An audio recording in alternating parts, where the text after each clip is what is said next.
For next up, we have a presentation from Prospect Resources with the ticker code PSC, a company focused on their Arcadia Lithium Project in Zimbabwe. To tell you more, I will hand you over to Managing Director, Sam Hosack. Hello, Sam, how are you? Yeah, good, Jane. Thank you very much for having me and some great presentations there. Great to have you back. Let me pull up your presentation. Prospect Resources, we're an African-focused lithium business. We have the 87% owned Arcadia Lithium Project, and it's situated in Zimbabwe. So it's a great pleasure for me today to speak to your investor base and to some of our existing shareholders, and to take you through the exciting journey that Prospect's been on. We're a near development business. We've completed a number of very shall we say, distinct feasibility studies, and we're in advanced stages of operation, so of development to operation. So thank you very much. So again, the Arcadia Lithium Project, we're an ASX listed business, ticker code PSC, and yeah, the Arcadia Lithium Project, it's a world-class, fully permitted lithium project. Currently sits in the global top 10 hard rock assets globally, so it's a very material, significant to the battery supply chain. The products that we produce are very high purity, and as a consequence of some of our geology, we have a very low cost base and very competitive. To demonstrate some of our capabilities, both in country and technically and geologically, we introduced a pilot plant operation around mid-year this year, and we've successfully produced a vast quantity of samples, nearly 200 tons so far.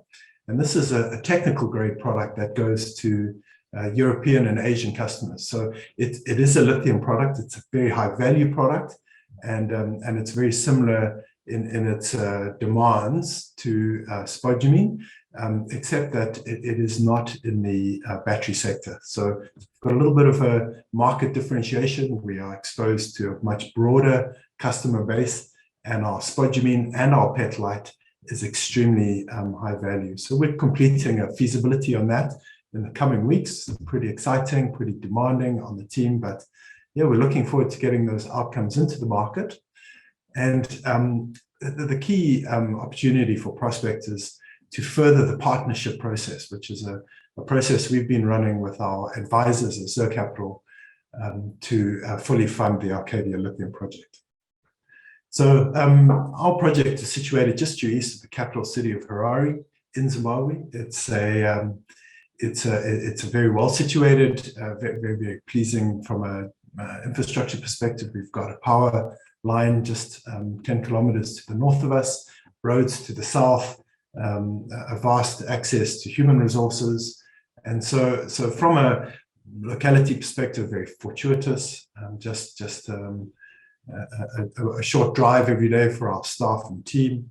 In terms of our permitting, we are fully permitted, and we are bestowed with the apex incentive in the country, which is the Special Economic Zone License, which provides for a raft of FDI sort of protections and sort of economic incentives. And we are getting massive traction from our pilot plant. We're able to show just how quickly and easily we're able to operate in the country by installing that and successfully demonstrating that the quality of the petalite products we produce. Many of our questions focus on Zimbabwe. It has, in the last 20 odd years, had a really negative market impression. We've seen a massive transition, and we want to draw that to the attention of your investors. That transition is, it's marked.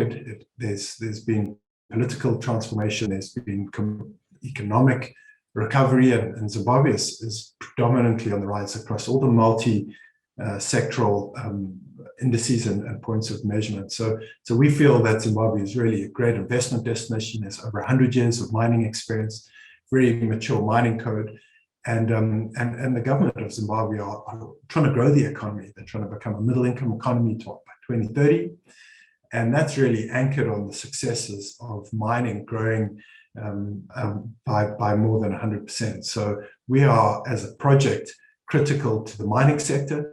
The mining sector is critical to the forward government strategies and goals of the country. And so we feel, we're in a very enviable position in a country that's on the rise. So we've looked at a number of different strategies to bring our project into operation. On the left, I suppose we'd describe this as the much lower risk strategy. This is doing the project in 2 stages, funding stage 1, building it, operating it, and utilizing the revenues from stage 1 to fund and build stage 2. That's more conservative. It suits us going it alone. And last year, that was a really practical objective. However, the lithium sector's really awake to the sort of supply challenges and gaps. Demand has really displayed itself. There's a clear supply deficit for the next 10 to 12 years. So on the right, we've got our direct execution plan, which is far more economically superior. There's better economies of scale, and it's currently our preferred development narrative, and it's also been preferred by the partners that we're taking through our partnership process. So there's a bunch of key conclusions that we went through when we completed our feasibility. So we obviously looked at this multi-stage approach, and we thought, well, this is going to be a much lower capex, and it was. The economics were similar to a direct approach, and so the DFS outcomes were very pleasing, but it hasn't, the market suits a far more ambitious, large-scale operation, and therefore the completion of our DFS, which is the direct feasibility, due in the next couple of weeks, is going to be by far the preferred plan. So I mentioned a little earlier that piloting of our petalite products has been really transformational for us. It's allowed us to show just how easy it is to operate in the country and the level of services and support that we benefit from. It's also managed to put in our hands vast quantities of products. As I mentioned, almost 200 tons produced. And this really is very compelling, because it's not incidental that you can have continued improvements in recovery successively on a piloting operation. So we've proven that. We've managed to really bring a lot of the operating knowledge that we need from this operation back to the feasibility. And the piloting plant has just really been tremendous for us and continues to be operated very safely, productively. And the information set that we're gaining from this is just unparalleled in our business.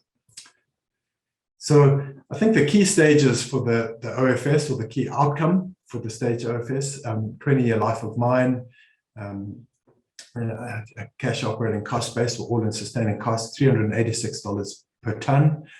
So very, very high margin business. We produce very nearly equal quantities of spodumene and petalite. So we're in high demand from the EV sector and in high demand from the technical sector, which produce glass, ceramics, and many household goods. So the OFS produced some very balanced economic outcomes on the basis of quite conservative execution models, doing it in a staged process. So again, we've shown that even a very defensive, conservative execution plan, which much higher certainty, is still a very much a compelling investment case. So the lithium market continues to experience massive momentum. We've seen prices for spodumene and for lithium products double more than once this year. So we're seeing that real huge supply gap playing out in front of us, which is very pleasing and creates a great landscape for our investment and our partnership process. So again, behind all of this growth, EVs, predominantly in Europe, the growth, the green energy policy, the carbon emission reduction. So we're part of a very exciting investment narrative. It's a multi-year strategy, and Prospect is really in a very strong position to meet and participate in that supply gap. We do have 2 offtake partners. So we've got Sibelco. They have been purchasing and distributing, consuming petalite for over 40 years. So they are very much market titans, and they have an offtake for technical grade petalite, and we've got Sinomine who are consumers of technical grade petalite and spodumene. So we have these two offtakes that make up close to 80% of all our volume for the first 7 years. So really brings assurances to our investors that both of our products have very clear customer needs, and it's a strong value proposition. The petalite opportunity is one that we speak about very frequently. Jane, we've spoken about it on Broker Briefing previously. It isn't as well understood as spodumene. It's a slightly different product. It goes into a different market. And it's not only valued for its lithium composition, but also some of the silica and alumina. So we're seeing petalite as a very strong industrial mineral, high margin business, and it's consumed by a much bigger consumer base, broader consumer base. It's a far more mature consumer base than the EV sector, which is predominantly converters through China. This is globally dispersed, the technical market. And there's years of consumer data that points to the demand for petalite and pricing for petalite being superior to spodumene. So they're very pleasing outcomes, and our feasibility focuses very much on explaining exactly how that works. So just to wrap up, the Arcadia, it's a globally significant world-class asset. It's fully permitted. We are shovel ready. We're in the process of bringing in partners. We're going to use the final direct feasibility study to cement the partnership process and the various submissions that we've received. We obviously are a very strategic value proposition for these partners because we have a very low cost base. We have a very high purity product and a very compelling investment case. So all eyes from us on completing the direct feasibility study and completing the partnership process, which should see the eventual funding of our direct 2.4 million ton per annum plant. So that's it from me today, Jane. I happily handle any questions that your audience may have provided. Well, Sam, thank you again for the great presentation and being on Broker Briefing. We've had a lot of questions come through, so let me jump into them. This is from a YouTube attendee. So for the potential direct 2.4 million tonnes per annum being considered, what proportion of the funding required for project finance would need to be equity? Yeah, that's a good question. We'd be looking at the least dilutive funding case. So yeah, we're looking across the board. We've previously entered a mandate with debt, for debt. So we know that there is debt available, but the strategic interest in the partnership process is really going to define that. And Sam, just quickly, so is there an opportunity to further expand Arcadia through additional drilling once in operation? We will always expect that the reserve will expand into the resource. We've shown that there's huge upside, and pricing alone would see a further expansion if we were to review that. So we do see that increasing. We do see near pit opportunities as well. We've got a very clear understanding on the regional geology. So the answer to that is one of our key focuses, to increase the reserves of the Arcadia project. Wonderful. There has been a lot of questions come through, so I would encourage you to go to the contact details on the bottom of the ASX releases to reach out to Sam. But thank you for joining us again. Thank you, Jane. Thanks for having us, and I'll look for those questions.